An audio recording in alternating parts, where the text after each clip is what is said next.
The Street of Hope Crescent was quiet that morning, but inside No 14 and No 16, two girls were laughing like their lives depended on it. Agnes and Hannah had been best friends since primary school. Their parents worked in the same oil servicing company and lived just 2 houses apart. The closeness wasn't planned, it simply happened. As toddlers, they walked to school hand in hand. In secondary school, they shared secrets, clothes, and dreams. Everyone called them twins, even though they looked nothing alike. Agnes had light skin, big eyes, and a loud laugh that made boys turn. Hannah was darker, softer in speech, always with her nose in a book or her hands in a client's hair. She loved hairdressing and fashion design, never waiting for her parents' money, always working after school to save for supplies. But their differences became clearer in university. By their second year, Hannah had built a mini hair business in the hostel. Her name rang in girls' corners. "Go to Hannah, she'll slay your hair for small money." Lecturers loved her because she was quiet and smart. Agnes, on the other hand, loved fun. Loud music, parties and fine boys. She wore only the latest wigs, courtesy of the sugar daddy she never mentioned but couldn't hide. One Friday afternoon, Hannah was reading in their shared room when Agnes spun around dramatically. "Babe, party tonight. It's Sandra's birthday. The one with the fine, rich friends. You must follow me." Hannah didn't look up. "Agnes, I have exams coming." "Just for 2 hours. You know those your clients will be there too. Free drinks, fine boys." Agnes winked. "Even if editor's not to go collect small cake." Hannah sighed and shut her book. "Only on one condition. I'm not sleeping there." "Of course not." Agnes smiled. "You're not that wild."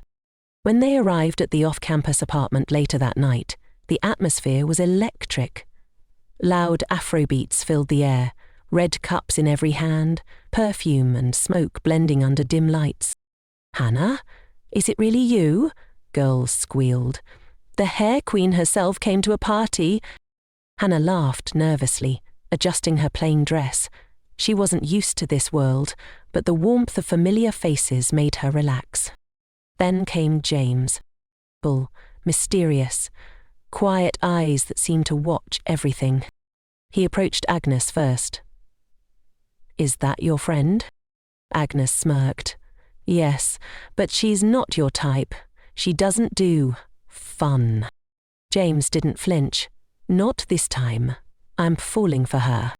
Before the night ended, James had Hannah's number. When they returned to the hostel, her phone rang. She looked at the screen. "James calling?" Agnes giggled. "You're blushing." "I don't know," Hannah whispered, staring at her phone like it was a puzzle. "There's something strange about him. He's nice, but I feel like I'm walking into something I don't understand." Agnes chuckled. "You worry too much." But Hannah couldn't shake the feeling that something big had just started, and once it did, nothing would ever be the same.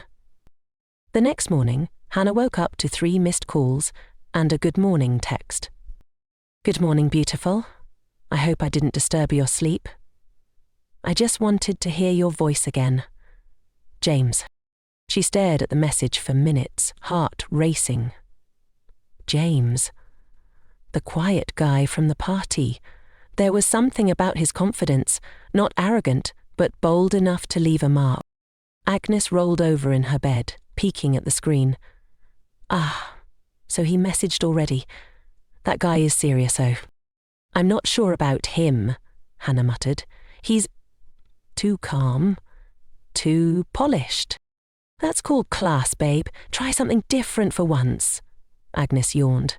"Not every man is trying to ruin you." But Hannah's heart had learned caution. Her mother had raised her to believe love wasn't about flashy gifts, but about a man's character. Yet something about James intrigued her. They began talking. Daily texts turned into calls. Calls turned into lunch dates, and soon James was helping Hannah carry her bags after class, waiting for her outside the hostel gate, even showing up when she had exams just to drop snacks and whisper, "You've got this." He was different. Meanwhile, Agnes watched quietly. Every time James came around, her smile tightened just a little. One evening, after he'd left, she tossed a packet of new wigs onto her bed and sighed loudly. "You know, Paul just sent me these from Dubai," she said. Hannah looked up from her sewing machine. "Paul, your latest boyfriend?" "Not boyfriend," Agnes corrected. "Sponsor." Hannah laughed. "You and this your luxury life." Agnes grinned. "I told you, life is for enjoyment. You're still doing love story with someone that can't even afford Brazilian hair." Hannah chuckled, but something in her heart flickered. As the months passed, her relationship with James deepened. He introduced her to his elder sister, talked about his future plans, how he wanted to build something real, not just riches, but legacy. One afternoon, as they sat under the mango tree behind the faculty building, he held her hand and said, "Hannah, I don't have a lot now, but I have a vision, and I want to build it with someone who sees value beyond cars and phones." Tears welled in her eyes. She didn't respond, but in her heart she whispered, "I see you." Still, Agnes's world was louder, flashier. Every weekend came with a new post on her status, pictures in hotel lounges, new designer bags, surprise spa days. And slowly, without meaning to, Hannah began comparing. One night, she looked at the shoes James bought her for her birthday. Simple white sneakers. Then looked at Agnes's glittering Louis Vuitton heels. Her heart whispered gratitude, but envy knocked on the door. And that night, as James dropped her off after their date, he leaned in and said, "Hannah, I know we're still young, but when I think of the future, I see you in it." She smiled, nodded, but deep inside, a voice asked, "Will love be enough?" Graduation day came like a dream. Hannah and James walked across the university lawn hand in hand, both glowing in their matching black gowns. She had made him a custom lapel pin with their initials, and he wore it proudly. Agnes was there too, surrounded by cameras and two girls helping her adjust her flashy gold dress. Paul, her boyfriend, arrived in a tinted SUV and handed her a bouquet bigger than her head. The difference was clear. Hannah had love. Agnes had luxury.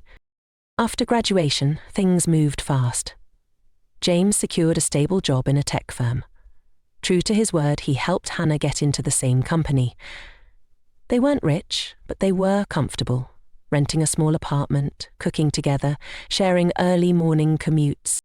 Agnes, on the other hand, moved into a sleek 3-bedroom apartment Paul rented for her. Every weekend, she showed up at Hannah's place with glowing skin, new gadgets, and stories that made Hannah's living room feel small. "Paul just surprised me with an iPhone 14 Pro Max," Agnes squealed one evening, flipping the phone in her manicured hand. Hannah forced a smile. "Wow, that's nice." Agnes leaned closer. "Babe, you're still using that old Samsung. No offense, but don't you think James should step up by now?" "He's trying. He just got promoted," Hannah said, suddenly defensive. "But he can't even get you a decent handbag," Agnes laughed. "Paul bought me this Louis Vuitton, and I didn't even ask." That night, Hannah stared at her reflection in the mirror. She remembered the day James used half his salary to buy her a simple silver chain with an H pendant. He had said, "It's not much, but it's from my heart." She'd cried then. But now, she wondered if from the heart was enough. As months passed, she began dropping hints. She showed James pictures of designer bags, expensive wigs. "Just look," she would say. "Not that I'm asking, oh." James would smile gently. "Baby, that bag costs half my salary. I'm building something for us. Don't you trust me?" "I do," she'd say, but her voice betrayed her, because trust didn't drown out envy. Then came the day James proposed. A quiet dinner, candlelight. He knelt on one knee and pulled out a small velvet box. Inside was a modest ring. Nothing shiny, nothing loud, just simple, like him. Hannah paused. In that second, she didn't see James. She saw Paul gifting Agnes a car. She saw Instagram posts with glowing captions. Spoiled again. But then she looked into James's eyes. Tired, sincere, full of hope. And she said yes. The wedding was peaceful, simple, filled with love. But somewhere in her heart, Hannah was still chasing glitter. And glitter, she was about to learn, could cut deeper than glass. The morning after the wedding, Hannah stood at the window, watching James brew tea in their small kitchen. The sunlight fell softly on his face as he hummed an old gospel tune. Should been a perfect moment. But all she could think about was the Bens Paul gifted Agnes. Her wedding had been lovely. Modest venue, close friends, no drama. James had used his savings to make it special. They danced, laughed, and promised forever.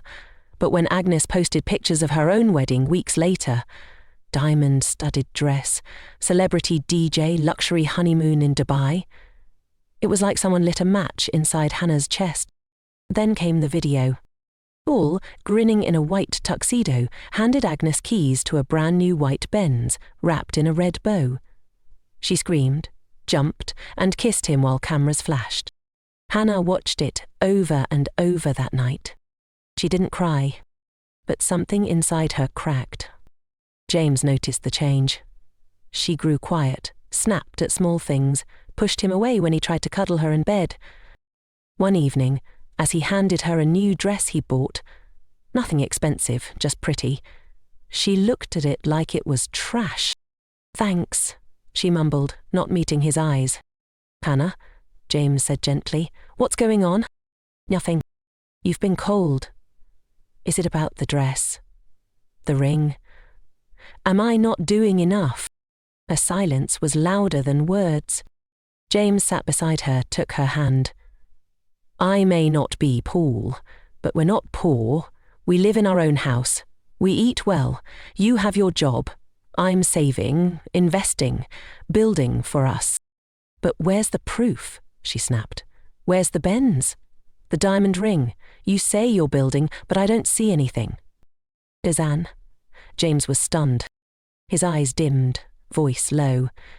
"So, love isn't enough anymore?" She stood. "Love doesn't pay for luxury, James. I'm a woman. I want to be treated like a queen." That night, they slept back to back. Weeks passed. Agnes returned from her honeymoon glowing, her wrists layered with gold, her fingers sporting 3 new rings. "Come and see my walk-in closet," she laughed when Hannah visited. "Paul said I can change clothes like water." But Hannah noticed something else. Faint bruises, thinly veiled behind makeup. A small scar near Agnes's eye. "What happened to your face?" Hannah asked. Agnes waved it off. "Jet ski accident. You know me, always clumsy." Later that week, Hannah saw another bruise on her friend's wrist. "This one?" she asked. "Kitchen burn," Agnes replied too fast. Still, Hannah didn't press. Her envy drowned out her instincts. That night, Hannah stood in her room staring at her reflection.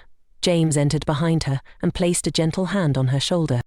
"Hannah," he whispered, "you're everything I prayed for. You just don't see it." She brushed him off. And in that moment, she made a silent decision. If she couldn't live like Agnes with James, maybe she needed someone else.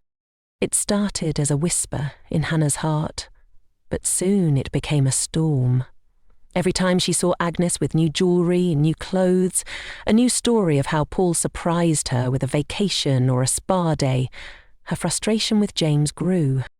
She didn't see James' sacrifices anymore, only his limits. And slowly, love began to rot into resentment. One evening, Hannah visited Agnes at her luxurious home. Everything smelled of money, The rose-scented candles, the imported furniture, the marbled tiles, but beneath the sparkle something felt off. "Let me get us juice," Agnes said, walking into the kitchen. Hannah followed and paused at the doorway. There, just above Agnes's elbow, was a bruise. Purple and swollen. "What happened?" Hannah asked, her voice stiff. Agnes pulled her sleeve down quickly. "Oh, that. I slipped on the staircase last night. You know how clumsy I am." She forced a laugh, but her eyes didn't follow. Hannah nodded slowly, but unease bubbled inside her. That was the second time in 2 weeks. First her face, now her arm. Still, envy is a powerful fog. It blinds even the wise. So when Hannah got home, she didn't mention the bruises. Instead, she slammed her purse on the table and looked at James with tired eyes. "I'm tired, James." He looked up from his laptop. "Tired of what, babe?" "Of this. Of feeling stuck, of pretending like we're okay. You don't treat me like a queen. I deserve more." James blinked. "Where is this coming from?" "I want luxury, not just love. I want to be shown off, surprised, pampered. You barely even notice when I change my hair." "Anna." "I don't want to talk," she snapped, walking into the bedroom and locking the door behind her. That night, Agnes sent a message. "If I were you, I wouldn't have married James. You deserve more." Hannah stared at the screen for a long time and replied, "I think I'm ready for a divorce." The next evening, she went to a lawyer and began the process. Her heart beat fast, not from fear, but from hope. Maybe this was her fresh start. Maybe Paul had a friend, a brother, anyone with money who could treat her better. Maybe she could finally live the life she deserved. That night, James reached out to hug her. She shoved him away. "Don't touch me." He blinked, hurt written all over his face. "Hannah, what's happening to us?" She turned her back and closed her eyes. She didn't want to cry. Crying would feel like defeat. Then, 3:14 a.m., her phone rang. It was Agnes. "Hannah, please, help me." "What's wrong?" "Paul. He beat me again. I'm locked in the bathroom. He tried to kill me tonight. Please. You're the only one I have." Hannah froze. James sat up. "What's going on?" Her voice cracked. "It's Agnes. She's in danger." Without a word, they both jumped into the car. And as they drove into the night, Hannah realized the life she envied might be the very thing that was destroying her best friend. Rain slapped against the windshield as James drove through the quiet streets like a man possessed. Hannah sat beside him, shaking, phone clutched to her chest. Agnes's words echoed in her mind. "He tried to kill me. I'm locked in the bathroom. You're the only one I have." How had it come to this? When they arrived at Agnes's house, James didn't wait. He kicked the door repeatedly until the latch gave way. The living room was dark. Chairs overturned, shards of glass on the floor, the smell of wine and blood thick in the air. "Agnes!" Hannah screamed. "Heh." No answer. They heard a weak knock from inside the bathroom. James rushed over. "It's us. Open the door." The lock clicked slowly, trembling fingers pushing it open. Agnes stood there, barefoot, shivering, her nightgown torn, one eye swollen shut. Blood trickled from her lip. Her arms were covered in bruises like someone had tried to erase her skin. She looked at Hannah and broke into tears. "I thought he'd kill me tonight." Hannah caught her as she collapsed. James quickly dialed the police and ambulance, barking directions into the phone. As they waited, Hannah sat on the floor, cradling her friend like a child. Her tears fell, not just for Agnes, but for herself. How could she have been so blind? When the ambulance took Agnes away, James placed a hand on Hannah's back. "You okay?"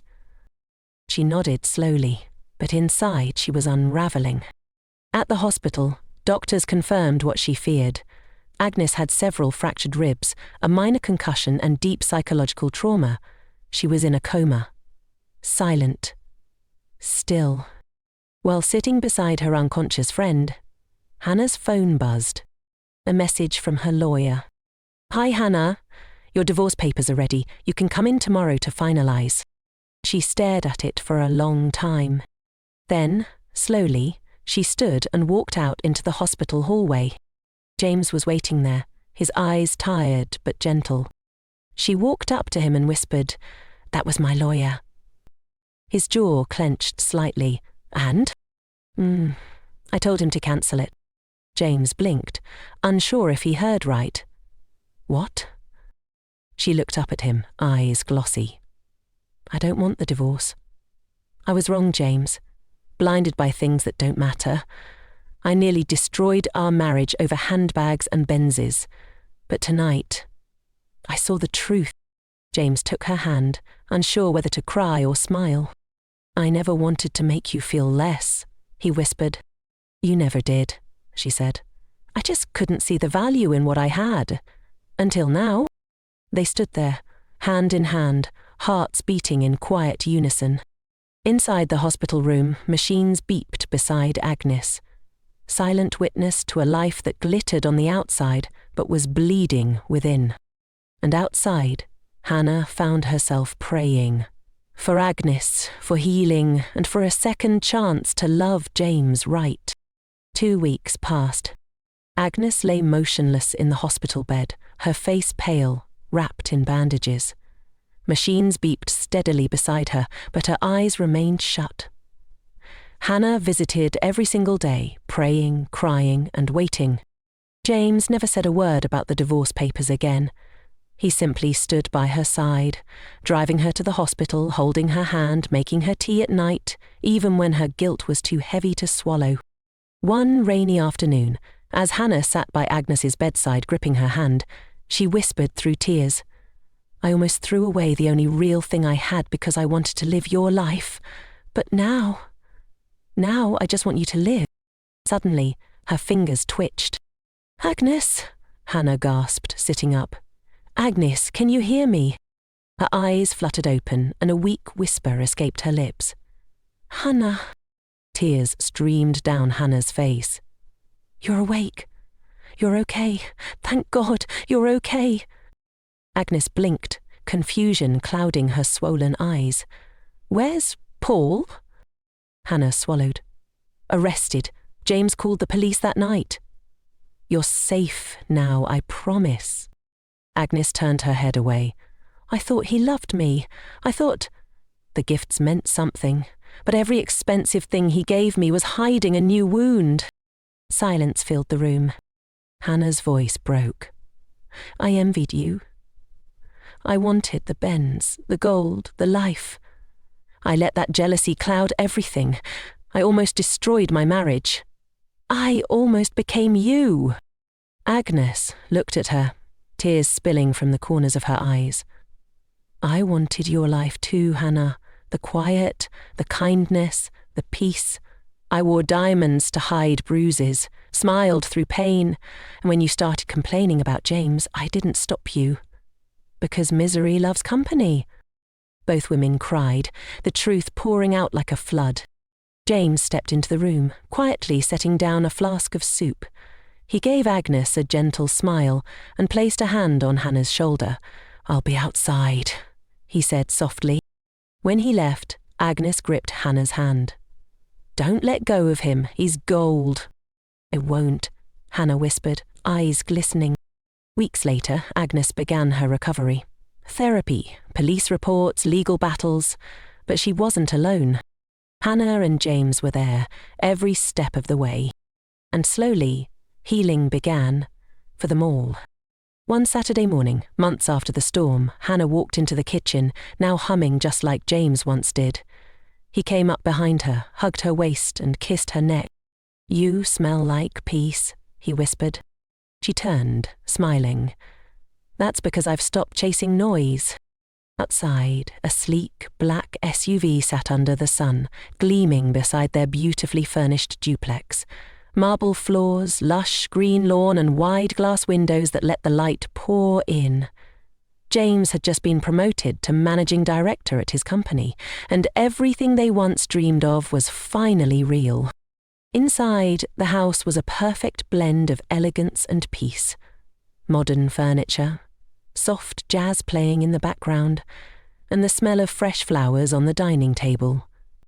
Anna walked into the kitchen, humming as she prepped breakfast in her silk robe. James wrapped his arms around her waist from behind, kissed her neck and whispered, "You smell like peace." She turned to face him, glowing. "That's because I finally know what it means to be content." They smiled at each other, two hearts that had walked through fire and came out shining. Sometimes it takes a storm to realize what truly matters. And sometimes the things we envy most are the very things we're lucky to live without. Now, let's hear from you. If you were James and you just found out that your wife secretly filed for divorce because she was jealous of another woman's lifestyle, would you still accept her back? Or would you walk away for good? And if you were Hannah, knowing that Agnes encouraged you to leave your marriage and hid the truth about her abuse, would you still consider her your friend? Or would you cut her off completely? Drop your thoughts in the comments. Let's talk about it. And don't forget to like, share and subscribe.